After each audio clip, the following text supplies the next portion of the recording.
You might be a little confused about the title of this video. What do I mean by companion or competitor? Well, in the IEM game, a new IEM is released monthly. You can subscribe to a few channels on YouTube, and every other week there will be a new IEM reviewed. All Chinese products, by the way. Whether it is for ad revenue or Amazon affiliate clicks, a lot of reviewers pose the following type of question. Is the new IEM better than the old one?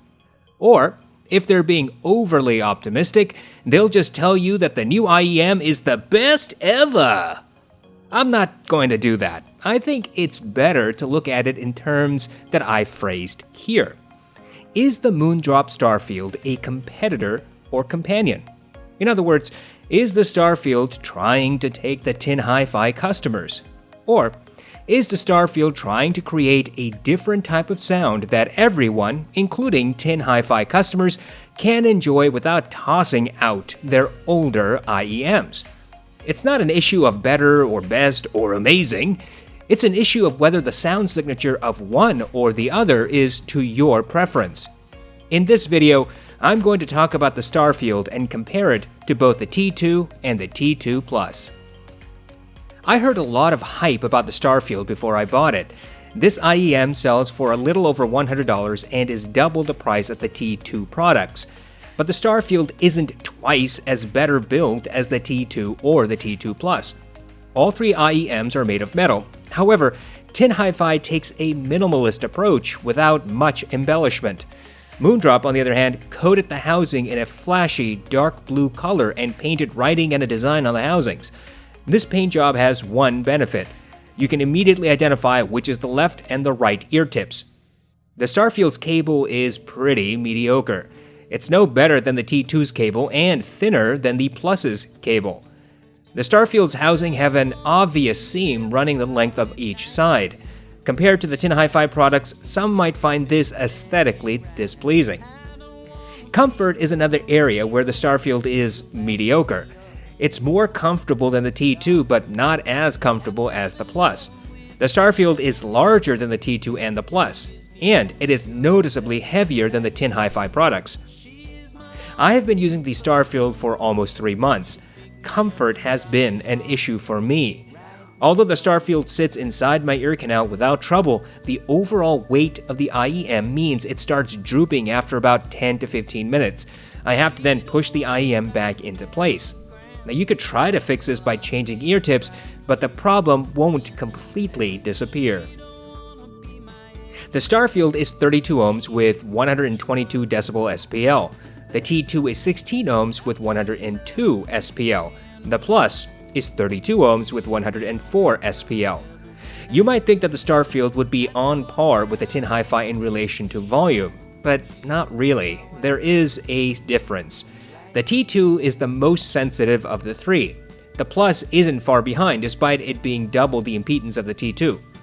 The Starfield requires more power to achieve the same volume as the other IEMs. It's not significant, but noticeable. On my Theo M15, the Tin Hi-Fi products were at the same volume around step 60. The Starfield was about the same volume around step 64. I tried the same test on the Sony NW-ZX507 and the Monolith Liquid Spark. On both, the Starfield needed just a little bit more power. Here's the deal. Any DAP can drive the T2. But if your DAP struggles to drive 32 ohm headphones, then you'll find yourself pushing the volume on both the T2 Plus and Starfield. In a recent video, I compared the T2, T2 Plus, and the Campfire Audio Andromeda. I spent a lot of time talking about each IEM sound signature. I don't want to rehash what I said about the Tin Hi-Fi products. I suggest you watch that video if you want detailed information about the Tin Hi-Fi sound signatures. I will briefly tell you about the sound signatures here anyway. The T2 has wide soundstage. It has sparkle for vocals and a treble boost. That treble boost is just under my personal treble threshold, but might be too much for anyone who is sensitive. The T2 has clarity throughout the frequency range, bass, mids, and treble. The bass is rolled off, and there is a lack of full sub-bass presence. The T2 Plus has a slightly reduced treble response and a slightly boosted bass. That bass boost is mostly in the mid-bass, and the sub-bass has not really changed from the T2. The mids are clear, but less than on the T2. The soundstage is slightly narrower on the Plus. In short, the Plus doesn't radically alter the T2 sound signature. Keep all of this in mind as I describe the Starfield. For my test, I paired the Starfield to my FIO M15, Sony NW-ZX507, and Monolith Liquid Spark with the shit Modi. I played both my FLAC library and music off of Amazon Music HD. I compared all three IEMs, switching back and forth during song playback. I volume matched to the best of my ability. In Mountains by Hans Zimmer, the Starfield recreated the sub-bass rumble that starts when the song begins. That rumble is in the background, audible, present, menacing. It's not an accurate representation, however. It should be a little more pronounced, but the fact that it is audible is a good start. Mid-bass and sub-bass separation is hardly there, however. There is quite a bit of melding, and that melding slips into the mids as well. This is evident when the crescendo hits in Mountains. The organ does not distort, but it also does not sound clear. The sub-bass, thunderous rumble rolls through the song at this point and overwhelms the mids and treble instruments. The bass sounds boomy more than accurate, has so much emphasis that the individual instruments sound either muddy or melded. In Pure Water by Mustard and Migos, the sub-bass is present but not emphasized. Mid-bass, however, is emphasized. The bass hits hard and lingers for slightly longer than natural. The sound reminds me of a small subwoofer in the trunk of somebody's car. It doesn't distort the song, but it certainly is elevated. The bass smells slightly with the mids in the song. The vocals are still quite audible with a hint of sparkle. The primary and backup vocalists are separate. However, they sound shoulder to shoulder to the other instruments in this song.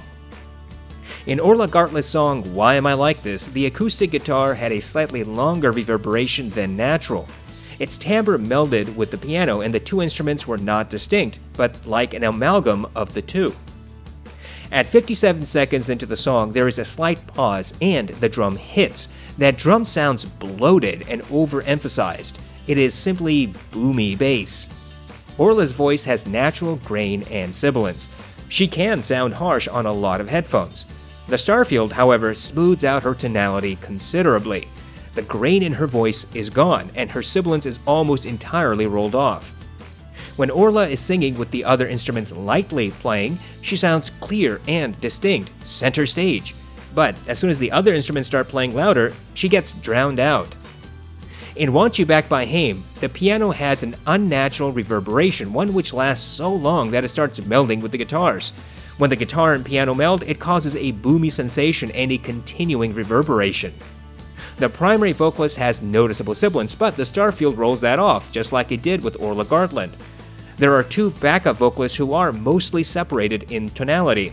In other words, when the three vocalists are singing and the other instruments are quiet or lightly playing, each vocalist is easily heard with her own tonality. But when all the instruments are playing at full volume, the vocalists all meld. It is evident that the Starfield rolls off treble, and significantly so. When I played Scherzo for X-Wings, the horns and brass lost much of their timbre. They sounded blunted. Such instruments typically cut right through the composition, but on the Starfield, they sounded like any other instrument. I could not hear individual instruments. Group sets tended to meld a little. The Starfield made it easy to listen to the song at high volume. There was no harshness or ear-piercing. In Flight from the City by Johan Johansson, it seemed that the piano was only a few feet away from my head. This caused an unnatural boomy sensation whenever the pianist pressed down on the keys. The piano's reverberation was slightly longer than natural. Its sound melded noticeably with the cello. There was no distortion or harshness, on the other hand. The Starfield is also not particularly adept at detail retrieval. In fact, it steamrolls over the details. It did not recreate the gasps of breath that Orla Gartland quickly takes in the middle of her lyrics. It did not recreate the natural grain and sibilance of some vocalists. Micro details in songs like Flight from the City were muted. For example, you should hear an electric buzz throughout the song and the creaking of wood as the pianist moves on his bench. The electric buzz was faint, and the Starfield reproduced only a portion of all the creaking sounds. Soundstage on the Starfield is about average. I'm sure at this point you want to know how the Tin Hi-Fi products sounded in comparison. Well, I went back and forth and listened to the same tracks. Here is my summary of each Tin Hi-Fi IEM in this comparison. On the T2, the bass is noticeably rolled off when compared to the Starfield. The sub-bass rumble in Mountains was barely present. On the other hand, the organ sounded clear and distinct, and all the other instruments were easily audible. The T2's bass reproduction in Pure Water was much faster and not bloated. There was no subwoofer effect, unlike with the Starfield. The bass impact was fast and clear. Vocals were about 1 to 2 steps ahead of the mix and had more sparkle. With regards to the mids, the T2 is clearer than the Starfield. I can hear the sharp intake of breath that Orla Gartland takes, and can hear the grain in her voice. Guitar, piano, and drums all sound separate and clean. There is little to no melding in those frequencies. On the other hand, the T2 made some vocalists sound harsher than on the Starfield, and any vocalist with sibilance was quite sibilant. The T2's recreation of treble was much more accurate than that of the Starfield. Horns and brass cut through the mix and had some immediate presence. On the other hand, it was harder to listen to the T2 on high volume. The piano and cello in Flight from the City were clear and distinct from each other. There was little to no melding. The piano sounded about 10 feet away from me and had a fairly natural timbre. It had quick transients. The T2 Plus is, as I've said before, a slight variation to the T2. The Plus doesn't have the sub-bass that the T2 is missing. It's practically the same. There is a mid-bass emphasis, but only slightly. In Mountains, the Plus sounded quite similar to the T2. The sub-bass rumble was about the same as on the T2, but the crescendo was slightly different. The organ was a bit elevated and its reverberation a little bit longer. Separation of instruments was slightly better on the T2 than on the Plus. In Pure Water, the Plus had just a tiny bit more mid-bass slam than the T2. It wasn't by a lot, but noticeable. Vocals remained clear, but some of the sparkle was missing. Nevertheless, there was more sparkle on the Plus than on the Starfield. The vocals sounded about 1 step ahead of the mix. In Why Am I Like This, the guitar, drum, and piano were noticeably clearer than on the Starfield. It was not quite as clear on the T2. Orla's voice retained most of its natural sibilance, but the grain in her voice was smoothened. Recall, the Starfield rolled off her sibilance and smoothed out the grain all at once. The bass that hits around 57 seconds into the song was vastly different on the Plus than on the Starfield. On the Starfield, it was boomy. On the Plus, it was emphasized but quick, and definitely not boomy. On the T2, it was less emphasized than on the Plus. In Want You Back, the Plus was able to provide more of the vocal clarity than the Starfield was. All three vocalists sounded separate and distinct when the other instruments were strumming. And when all instruments played at full volume, the backup vocalists melded into one. In comparison, the Starfield was able to recreate some separation of the vocalists even when the other instruments played at full volume. In Scherzo for X-Wings, the Plus rolled off the horns and brass slightly. They still cut through the mix but were never harsh. Compared to the Starfield, the Plus was clearer and provided more treble energy. I could hear group sets more clearly on the Tin Hi-Fi products than I could on the Starfield. In Flight from the City, the piano had a much more natural timbre on the Plus and T2 than on the Starfield. On the Plus, the piano sounded as if it was about 10 feet away from me. There was no boominess or distortion. I could hear the electric buzz and heard most of the creaking bench. The cello and piano melded only slightly. The T2 has the widest soundstage. The Plus has slightly narrower soundstage than the T2. And the Starfield has the most intimate soundstage of the three. The Starfield offers a rather different sound signature than the Tin Hi-Fi products. The T2 focuses on clarity. The T2 Plus focuses on less treble than the T2. The Starfield, on the other hand, focuses on bass emphasis and treble roll-off. It's not quite an S-shaped sound signature where the bass is overly emphasized, there's a mid-frequency bump, and a significant treble dip, but it's pretty close. The bass is boomy, generally speaking. It doesn't distort, but it also lacks clarity. There's hardly any sub-bass and mid-bass separation. Vocals are mostly clear, but when compared to the T2 or the Plus, vocals on the Starfield sound recessed. All of this might appear as negatives for the Starfield, but I don't think so. I have often read and heard comments that the Tin Hi-Fi products are too harsh, too clinical, too cold. I think what people mean is that the Tin Hi-Fi products are more lean sounding than someone would prefer. Clarity and instrument separation are great for some, but not for everyone. Moreover, there are some types of music that do not lend well to IEMs which boost treble. Songs with horns and brass will get ear-piercing for some people, and those who want more bass impact will be left wanting from the T2 and the T2 Plus. Those who want a warmer sound signature, more analog, shall we say, will be put off by the Tin Hi-Fi products. The Starfield does what the T2 and Plus were not designed to do. The Starfield's boomy bass might be a turn-off to some audiophiles, but not to everyone. Indeed, though boomy, the bass is rather fun. Obviously, it is not accurate, but if you want accurate, then the T2 and the T2 Plus aren't really in that realm either. Those who are overly sensitive to treble will very much enjoy the Starfield. It is quite good at rolling off the treble-friendly instruments and harsh vocals, but in doing so, it doesn't distort those instruments or vocalists. And yes, the Starfield doesn't reproduce detail very well, but I think you ask too much when you demand that this IEM do that.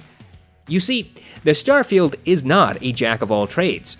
It's not here to be the neutral IEM that you can rely on. Instead, it's an IEM that does one thing and does it rather well. It provides a relaxing sound signature. Throughout my time with the Starfield, I never felt that one frequency needed to be boosted. I never, for example, felt that the vocals were thin or lacked presence. I never felt that the treble was truncated.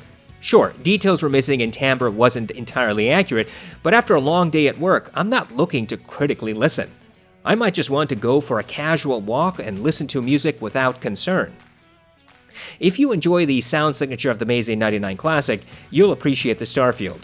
If you think that the HD800S is the only headphone for you, then skip the Starfield. Would I recommend the Starfield over the T2 or T2 Plus? Well, that depends on what you want. If you want clarity, the T2 is really hard to beat, especially at its price category.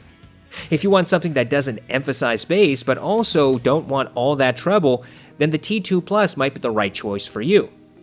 But if you want emphasized bass, the type that makes you tap your feet, and you want to have a bit of fun with your hip-hop, orchestral, or pop music, then the Starfield is probably an excellent IEM for that. Moreover, if you are looking for a warmer sound signature with no danger of treble harshness, the Starfield is where I would direct you. So, there you have it. The Moondrop Starfield is an excellent IEM in its own right. It doesn't compete with the T2 or T2 Plus. It simply complements those IEMs with a different sound signature.